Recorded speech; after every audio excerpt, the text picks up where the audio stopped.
他捡起地上的枪，赶紧瞄准这个德国人，对方却毫不犹豫扣下了扳机，是个哑弹，在上膛子弹还卡壳了。苏联兵咽了咽口水，手指忍不住的颤抖。德国人见状却笑了，干脆扔掉枪，直接拔刀。好在老兵杀了出来，将他救下。看得出他是第一次上战场。阻击结束了，他们清点尸体，靠的却是一本本学生证。没错，这些年轻人在1天前还只是些学生，因为一个集结号打破了所有的宁静。德军来势汹汹，他们即将进攻莫斯科。苏联高层准备展开阻击，却发现这个地区已经无兵可用，唯一还能调度的人员就是波多里斯克2所军校的3500名学生。但校长却不同意，这是国家培养的预备军官，他们大多才10几岁，况且这些学生2个月后才毕业，现在上战场只会白白牺牲。可等2个月后，国家或许都不在了，将这些孩子送到前线，谁都不想看到。但如果国家亡了，他们也就不复存在。现在必须动员一切力量阻击敌人，直到援军抵达。尽管校长再不舍，国家存亡之际，他也只能服从。在学校，他开始动员学生，要不惜任何代价拖住敌人5天时间。他们没有支援，就连武器也都是学校训练用的装备。尽管这样，他们依然斗志高昂。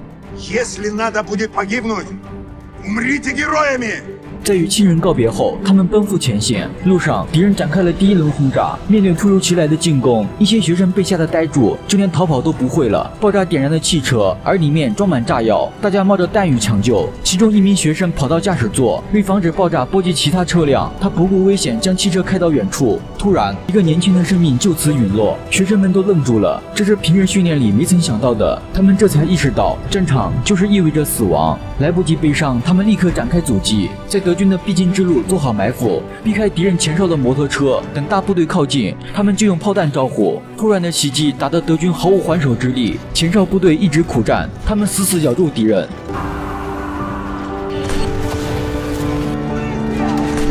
而另一边，校长带领的大部队正在加紧修筑防线，准备在此与敌人决战，而这也是他们最后一道防线。等前哨战斗结束，队长递来了68个学生证，这表示又有68名学生牺牲。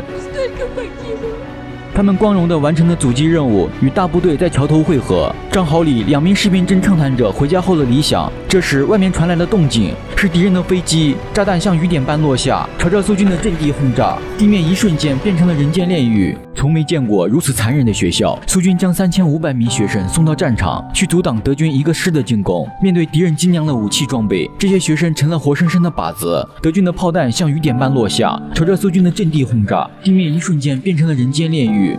这是德军进攻前的干扰。等轰炸结束，战壕内遍布尸体，而敌人的坦克正向前迈进。德军想穿过封锁线，却被苏军死死咬住。他们只用了1发炮弹，就将第1辆坦克摧毁。后面的坦克上前，直接将它推进河里。苏军紧接着第2发炮弹也成功命中。敌人连续2次进攻都被打了回去，德军只好暂时撤退。为了尽快摸清德军的营地，苏军派出了几名侦察兵，他们找到了敌人的位置。德军的武器着实精良，想靠士兵抵挡不太现实，唯一的办法就是偷袭。苏军启用了秘密武器，趁着夜色悄悄潜伏过去。路上，他们碰见2名士兵，上尉看着有些可疑，上前检查，好在并不是敌人。这时，在不远处紧跟其后的还有一辆卡车，他们的行径有些古怪。一名军官假装问路，随后将村民杀掉。这是德军的部队，他们伪装成苏军，已经渗透过来。而这一幕恰好被2名士兵看到，他们立马报告给了指挥官。等天亮后，苏军的秘密武器已经潜伏到敌人的腹地，而昨晚的德军也跟了过来。就在他们准备偷袭时，埋伏已久的苏军将他们全部干掉。原来指挥官早已做好了部署，因为2名士兵的及时发现，才救下了整支部队。很快，苏军架好了火箭炮，他们朝着德军的阵地，上校一声令下，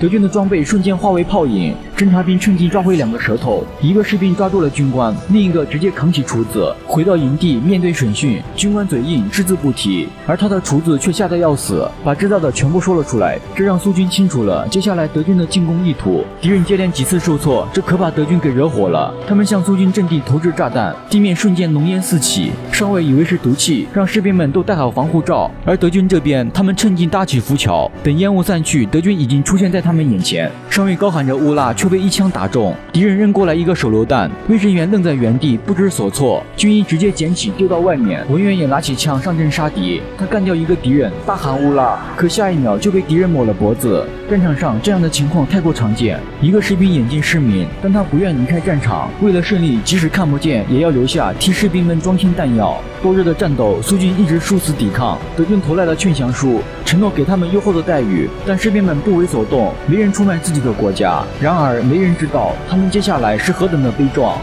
注意看，一颗炸弹将大炮直接掀翻，掉落之际砸中一名士兵。等战友将他拉回来，士兵已经没了双腿，敌人又用火枪攻击，燃烧着这些年轻的生命。他们被吓得缩成一团，听着战友的惨叫声，士兵们痛哭流涕。他要为战友报仇，拿起枪直接打爆了敌人的气瓶。可很快他们就被发现，德军直接将几人枪杀。虽然没能夺下阵地，但苏军伤亡惨重，后方医院里堆满了伤员，惨烈程度让护士长痛心不已。他质问指挥官。看着他们一个个牺牲，指挥官一样心痛，但军令在身，他别无选择，只能忍受这一切。苏军已经经不起这样的消耗，上级决定炸掉这座桥。当按下引爆器时，却没有反应，这才发现电线被炸断了。一个士兵不顾危险，他跳到河里，用木筏做掩护，准备手动将电线接通。而敌人的子弹也在不停的射击。终于，他游到了桥底，但已经身中数枪。士兵强忍着疼痛，将电线连接，用自己的生命和这座桥牢牢拴在一起。为了胜利，他按下引爆装置，在后方不远处，苏军看到了自己的坦克，士兵们都很激动。连日的苦战，援军终于到了，战场的乌拉声响彻天际。突然，有士兵发现这是德军做的伪装，苏军立马进入了战斗状态。他们拉出大炮，仅用7分钟就干掉了德军9辆坦克。敌人的步兵也开始渗透，与德军厮杀在一起。而这时，指挥官下达撤退的命令，因为他们的援军到了，但中尉不肯走，为掩护撤退，他决定留下，干掉德军最后一辆坦克。士兵见状也不打算离开，他要和中尉共存亡。